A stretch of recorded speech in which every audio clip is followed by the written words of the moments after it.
tumefanya ziara yetu, tutarajilo kwa Mola wetu ni al-qabul. Amin. Tuomba alisimama wakati kwa sani yenu tutadhiki. Tumemaliza ziara, sasa bado dua na machache kueleza ambao kwamba hapa tumetoa kasida ya mmoja katika ulama wetu wakubwa al-allama Sayyid Muhammad Talib al-Rudaini, ambaye kwamba alikuwa ni sahibu yake, ni mwanafunzi wake, ni mpenzi wake, alikuwa amekusanya yote. Alimtungia kasida 4, moja ni hii, na mwaka mwingine hutoa kasida ya ndugu yake, mpenzi wake, sahibu wake al-allama al-Habib Ali bin Ahmad al-Badawi, ambao wenyewe walikuwa wameshikana zaidi ya undugu kwa kila njia. Mwaka huu tutoa hii, mwaka huu tutoa hii, na hii kasida zote za mueleza yeye kwa ule aelewae.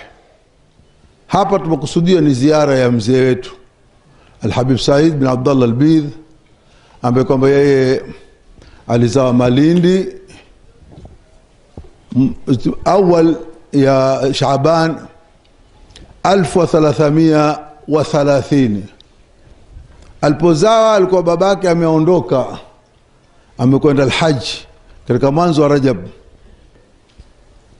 Akirudi babake kutoka hija, ilikuwa ni mfungo 7 mwisho, ndio hija zamani. Ondoka awal Rajab ukarudi akhiri mfungo 7, na akapata kulelewa na wazazi wake, mamake al-Hababa Nuru binti al-Habib Saleh bin Ali Jamal al-Layl, huyo hapo bavuni mwake, ambaye ndio alomlelea. Na al-Hababa Nuru ndio binti mkubwa wa al-Habib Saleh, na ndio katika binti alitukua siri za al-Habib Saleh kwa hadithi mrefu. Na Habib Saleh akapenda auze Sharif Abdallah kwa ilaka yao, na wakapatikana vijana wema, wanawake 2 na wanaume 2, na huku na ndugu zake wengine kwa upande wa mama wengine, mwanamume na wanawake 3. Hawa waliishi kwa uzuri na kupendana na kusaidiana katika kazi ya kutumikia dini.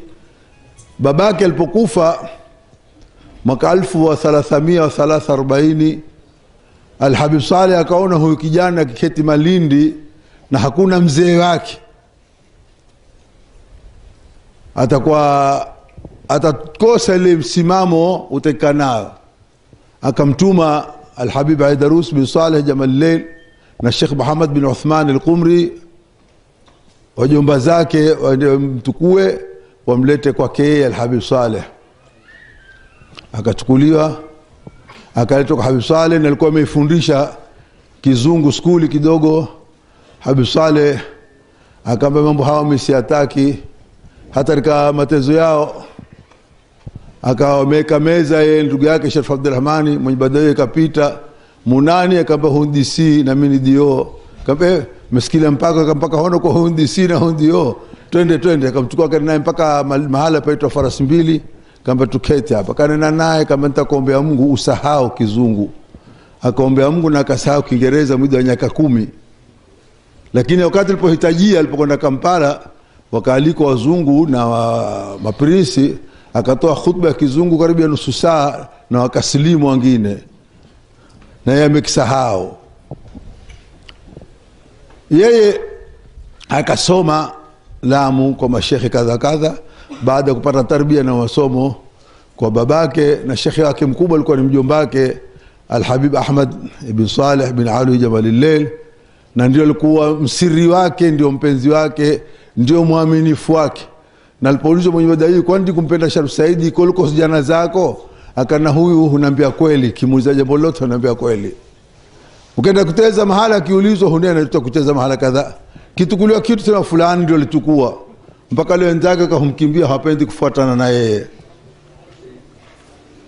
Na akasoma na kwa mashekhi wengine ambao kwamba wako pale Lamu tu wao, kina Sheikh Muhammad bin Ali, kina Said Umar Sagafu, kina Said Muhammadi na baadhi Said Muhammad Adnan al-Ahdal, na akatabaruku na mashekhi kadha, na alipokwenda Hadramuti akatukuliwa na mjombake kana Hadramuti. popote alikuwa kwa mjomba wake alikuwa pamoja. Alipokwenda hija wakaenda pamoja, na safari ya hija ilikuwa ina gharama sana siku hizo. Gharama ya watu wawili kwenda Maka mpaka kurudi ni shilingi 798. Wale ndio hija, sikize gharama hizo wataziweza sasa. Shilingi 798 kwa watu wawili. Wakaenda hija na kaona mengi. Mmoja akaenda kumtembelea Al-Habib Aidarus bin Salim Al-Bar, alikuwa ndiye nuru ya Maka. Alipotokea alinena Sharif Said qit'atun min an-nur, ndio bishara kubwa aliyoipata, na akapata ijazati nyingi kutoka kwa watu wa Maka na mashekhe wa Maka. Yeye alikuwa kazi yake akitafuta yale mambo, alikuwa na takhasus za mambo fulani. Kwanza ni ilmu, yeye ndio alitia haraka ya madrasa mwanzo. Kabla fikra ya madrasa hakuna madrasatul falahi wala najahi. Yeye kaanza kuwasomesha ndugu zake wadogo wake, Sharif Khitami, Said Hassan Badawi, Said Ali Mzemwenye, na wale walikuwa pale Lamu kina Said Muhammad Talib Rudeni, Sheikh Muhammad Sheikh, kina Mudhaffar, kina akaanza kuwasomesha. Kisha ilipokuja fikra ya Mombasa kuja madrasatul falahi, ndio watu wa Lamu wakapenda na wao wajenge madrasatun najahi mwaka 1356. Lakini aloanzisha madrasa ni yeye, na alikufundisha lugha na masomo mengine, na ilikuwa madrasa ile nyumba ambayo kwamba yakina Said Hussein Badawi, nyumba ya riadha, ndio alikisomeshwa pale pale. Na baada yake akafungua biashara. Yeye alikuwa ni mtu jamii, akafungua duka lake pale Amula wholesale, na lakini kwa yeye hupata hasara kuliko faida, sababu yeye hutoa zingi bure kuliko uzazo. Duka likafilisika, kaja wito pale kalima shamba, akafungua petrol station, zote zikafilisika, sababu yeye alikuwa yeye haja yake kusaidia watu. Kaja Mambrui akafungua shamba yake kubwa, akamwambia Elbeth State, akaifundisha umakanika, watengeza magari kawafundisha, wenye kutengeza saa kawafundisha, wenye kutengeza nini, na kitu alikuwa na takhasusi zaidi ni utabibu. Utabibu wa hali ya juu kabisa alisomea kwa wajomba zake, na akasomea kwa matabibu walikuwa hapa, akaani tabibu mpaka kutakole hadithi zake za utabibu utaona ni ajabu. Baada yake akaingia katika tanakulati. Mamake kwa kinena Sharif Said kivaa kiatu cha kijini humpati tena, maana atakwenda mpaka hajulikani mmoja tuona amezuka. Alikuwa kazi yake ya kidhahiri ni biashara, lakini batini ni dawa. Alitembea Sharq Afrika yote, hiyo miji yote ambayo kama tumeitembea sisi, yeye alipita. Katika watu waliotembea wazee wetu ni Al-Habib Said, Al-Habib Ali Badawi. Mpaka sasa kuna baadhi ya miji wamekwenda si hatujafika kwa wakati ule ya Sharq Afrika mbali, walikuwa kitembea kwa hali na mali, na kila kitembea alikifanya dawa yake ikafaulu zaidi kwa neno la Habib Saleh bin Ali Jamal al-Lail. Walipokuja watu wa Uganda wakamwambia tunataka Habib Saleh ukatutembelee Uganda. Habib Saleh kama swalihu hendi tena mahala, lakini nitaletea mjukuu wangu. Ile nitaletea mjukuu wangu ni daraja pia. Akamchagua Sharif Said, akamwambia nenda Uganda kwa niaba yangu. Na hapo ilikuwa ni nyuma kabisa. Akaenda kule akakuta dawa ziko za mashekha kule kina Haji Bilal Azabo na mashekha kadha, lakini dawa dhaifa bila ilmu, lakini kwa mahaba wakatangaza dini kwa hadithi mrefu wakati hakubali, na yeye akaingia katika dawa, wakaanza watu kusilimu. Ikakula mwaka haenda Uganda, akaenda kule akaweka markazi Arwa kaketi pale kwa muda mrefu sana, karibu miaka 20 yeye enda Arua tu yakirudi. Siku hiyo enda Arua aliposikia pakwache akakosa gari, kapata gari ya kupitia War. Alipopita War gari kalala pale, akaonana na Al-Hajj Khamis Suleiman, Mwenyezi Mungu ampe afya. Al-Hajj Khamis Suleiman akamkaribisha, walikuwa hawajuani sana, wajuana tu ni watu wa pwani basi. Katika kumuuliza mzee akamwambia kuna waislamu wangapi? Haji Khamis akamwambia hapa hakuna muislamu hata mmoja, hawa kabila ya Luru hawautaki Uislamu. Mzee akamwambia nyinyi hamtaki kwa hapo Uislamu, hakuna sotaka Uislamu, nifungulia mlango wa duka nitawasilimisha wote hao. Msikia silaha ya kupia, afunguliwe mlango wa duka, na duka lake liko mpaka sasa limewekwa ni ukumbusho. Akafunguliwa mlango wa duka, akaenesha tabia yake mzuri, wale watu wakapenda, wakamletea watoto wake, watoto kwa hula nao, akiishi nao, na akipata wakabadilika tabia. Hata wale wazee wakasema, sharifu mkubwa kama huyo anaogopewa, hula na watoto wetu.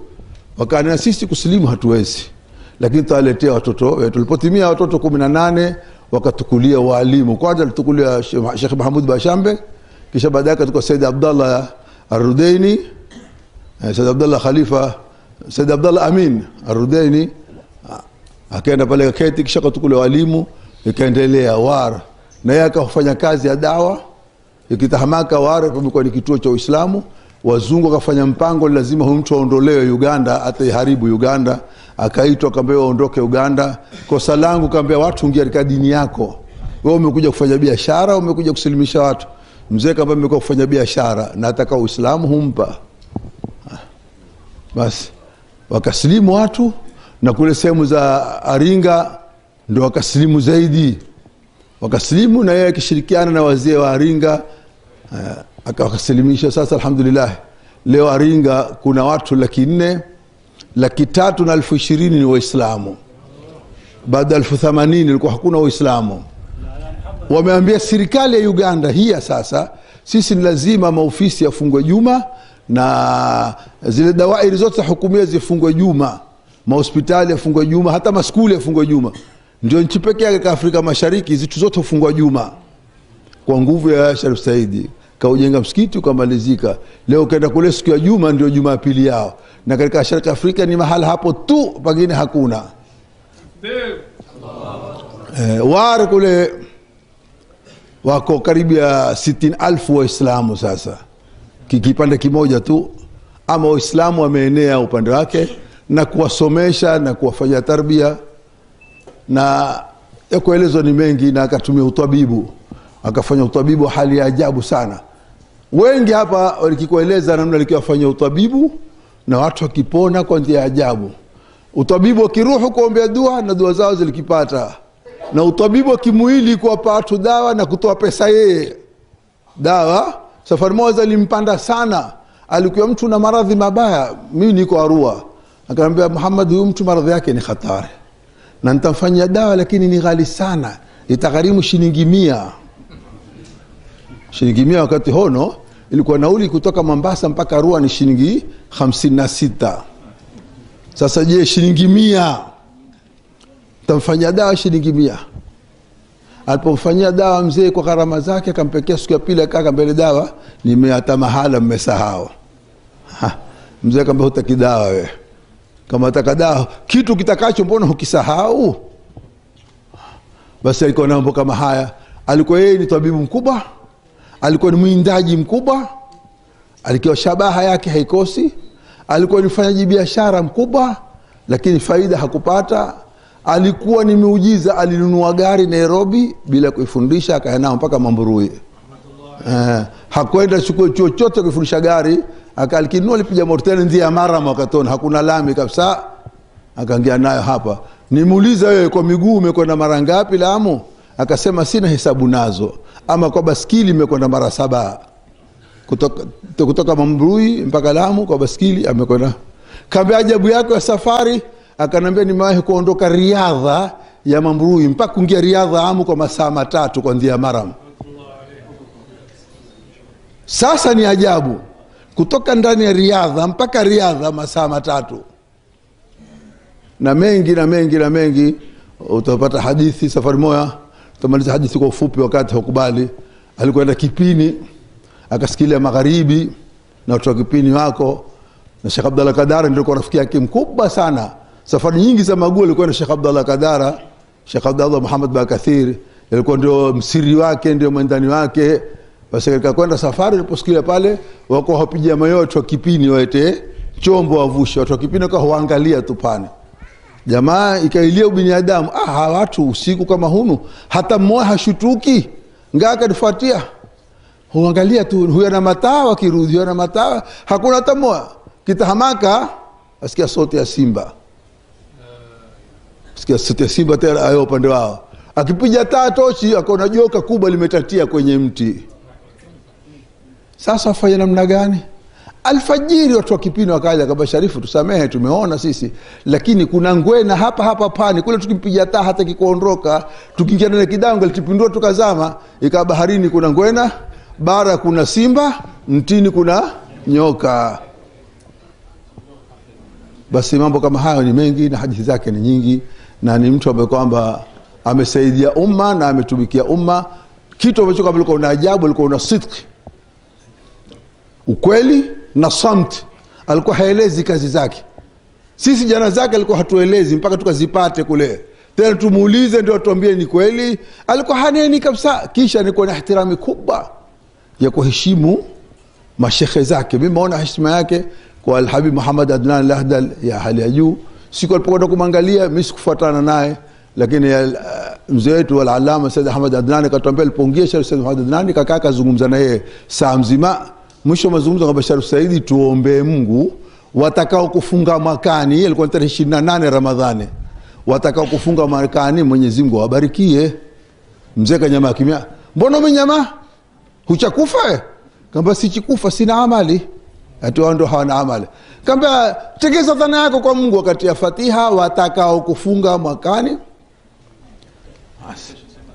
Basi kitu dua siku 27 ya Ramadhani mpaka 28 Ramadhani mpaka 27 Shawwali, Al-Habib Muhammad Adnan ameondoka na akamswalia yeye, na yeye haswali kabisa. Mwenye madhamu akatambia hoyo huwawaga, si kazi yake kuswalia, huwawaga. Na Sharif Hussein Abdurrahmani siku ya Juma alikuwa na Mtume Muhammad Adnan, akamwambia ami yangu akusalimu, enda hija, ukamwambia muombe Mungu, atataka kukuaga lakini hana nafasi, mambo yamemtatiza. Akamwambia mwambie atakuya amu kwa jambo kubwa, lakini hatutaonana mimi na yeye, lakini jambo kubwa litamleta. Juma mosi usiku tulipata habari amekufa, ndio hiyo atakwenda kwa jambo kubwa na hataonana, yeye ndio akamsalia. Na hadithi ya watu wa Tanga ya Dar es Salaam, Ismaili peke yake alikuwa ndio mdogo hapo, na wengine wako walikuja hapa watoka Lamu siku ya Jumamosi. Kulikuwa hakuna ziara baada ya Jumamosi, wakashukia kwa mzee alikuwa ziarani Juma na Jumamosi kaondoka, na hawa nao wakaingia nyuma na basi yao. Mzee kabaki hadi napika chakula, nyinyi mwenda mbali, mwenda Dar es Salaam. Hawa kama tuna haraka tutakwenda kula Mombasa, kama chakula nitapikia kisha kula ndeni Mombasa mkalale. Hawa jamaa kala, tuna haraka, twendeni. Mzee kaambia nendeni na jamaa pikani chakula cha Dar es Salaam. Nyinyi watu wa Dar es Salaam nendeni na chakula tutapika. Huyu Ismaili ndio alikuwa wako, na kina Dr. Mambo alikuweko na babake, na kina Nahas Basha na wazee wengine, kina Adam wafikiri alikuwa wako. Wakapikiwa chakula cha basi mzima, na wao wakamwambia ruhusa ndani zenu. Wakisikila Sabaki magharibi waona malori yamepangana tangu chini huku mpaka kwenye feri, kuna feri. Malori mengi yamepanga. Wakasimama jamaa saa mzima, malori hayasongei. Feri la Kamba na malori hayasongei. Wakamwambia haya malori haya hatapokuvuka mpaka hatapokumalizika tutaumia sisi, turudini Mambrui tukale. Wakazungua wakaja kula. Baada ya kula mzee kamba sasa nendeni na hii sufuria ya pili chukueni, kaleni kisha mpeni Khitami ataniletea, Sharif Khitami. Mwambie aje kuleni kisha pelekeni sufuria tupu ataniletea. Jamaa kenda hakuna lori hata moja kope. Wakamuuliza yule mnyapara pale, yale malori yamevuka lini? Kamba leo hatukuvusha lori hata moja. Hata lori moja hatukuvusha sisi. Na jamaa huyu Ismaili huko wamepangana malori mpaka tini kuvusha yenyewe, hata kama maana lori moja hutukua saa kuvusha. Akasema tuliona basi moja lilikuja pale chini ya mlima likacross likarudi tu. Wakati hukubali, aliishi umri wa miaka 53.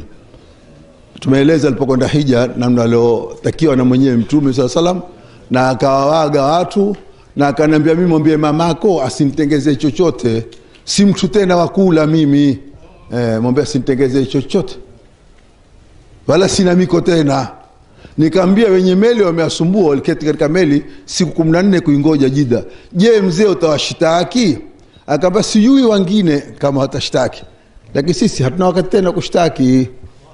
Akaondoka. Nikamwambia mmekotea Land Rover nikutukue. Akamwambia la, gari yako hainifai, wewe chukua mizigo yangu yote Pia kaona dhiki, mzee wangu kutoka hija, gari yangu haimfai, tamfaya nani? Nikachukua tena Land Rover, nilikuwa nimekodisha ghali sana kwa shilingi 50 bwana, kwenda na kurudi. Nikapata hasara shilingi 50 kwenda na kurudi Land Rover nzima. Wakaja na ndugu yetu, dereva wake ni Sheikh Said Saleh, huyo ndio alikuwa dereva wa mzee.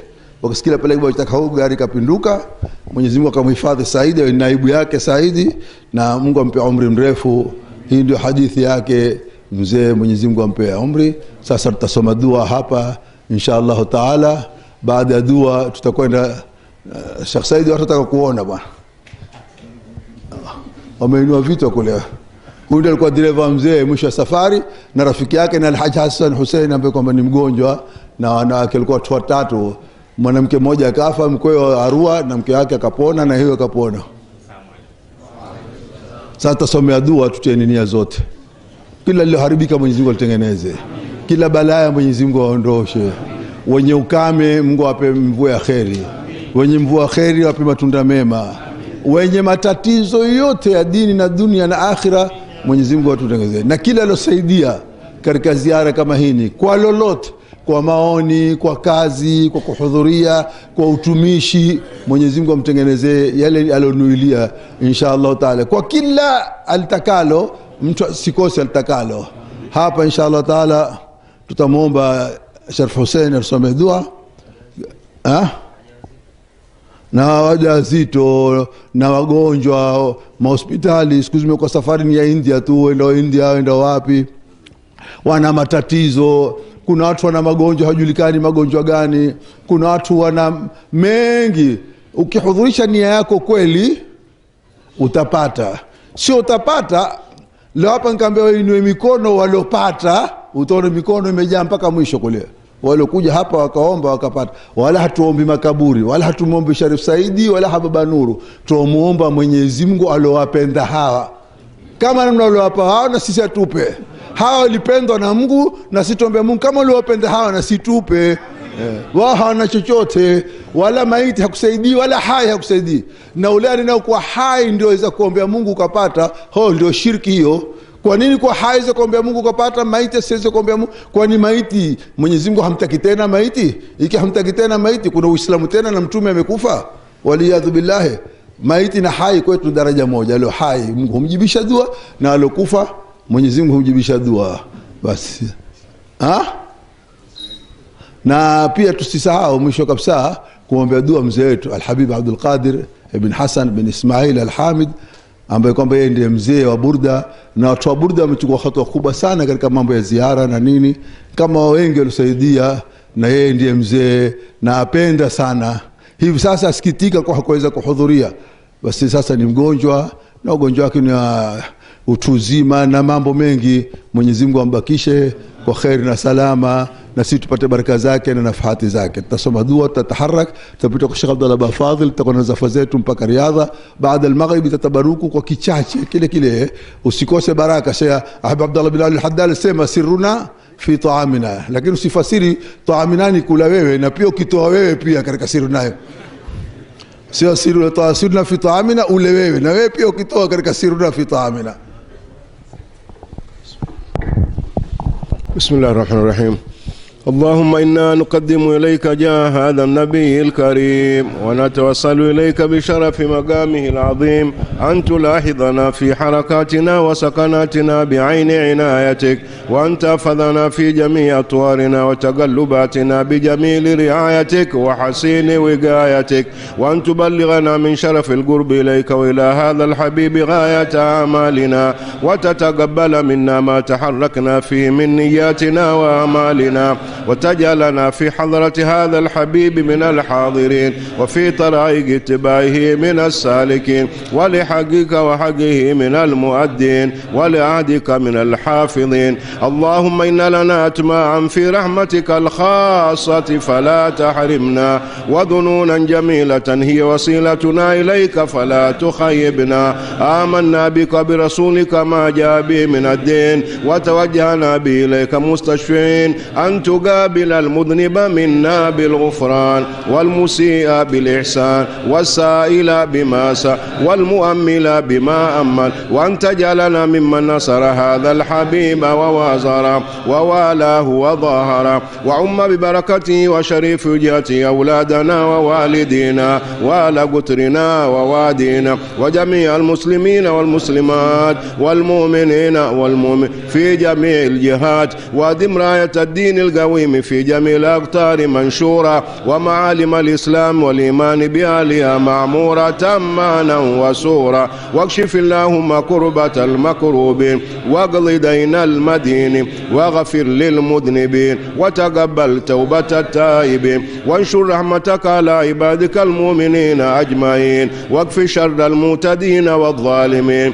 وابسط العدل بولاة الحق في جميع النواحي والأقطار، وأيد بتأييد من عندك نصر على المعاندين من المنافقين والكفار، واجعلنا يا رب في الحصن الحسين من جميع البلايا وفي الحرز المكين من الذنوب، واجعلنا يا رب في الحصن الحسين من جميع البلايا وفي الحرز المكين من الذنوب والخطايا، واجعلنا يا رب في الحصن الحسين من جميع البلايا وفي الحرز المكين من الذنوب والخطايا، وادمنا في العمل بطاعتك وصدق في خدمتك قائمين، وإذا توفيتنا فتوفنا مسلمين مؤمنين، واختم لنا منك بخير أجمعين، وصل وسلم على هذا الحبيب المحبوب للأجسام الأرواح والقلوب وعلى آله وصحبه ومن إليه منسوب، وآخر دعوانا الحمد لله رب العالمين.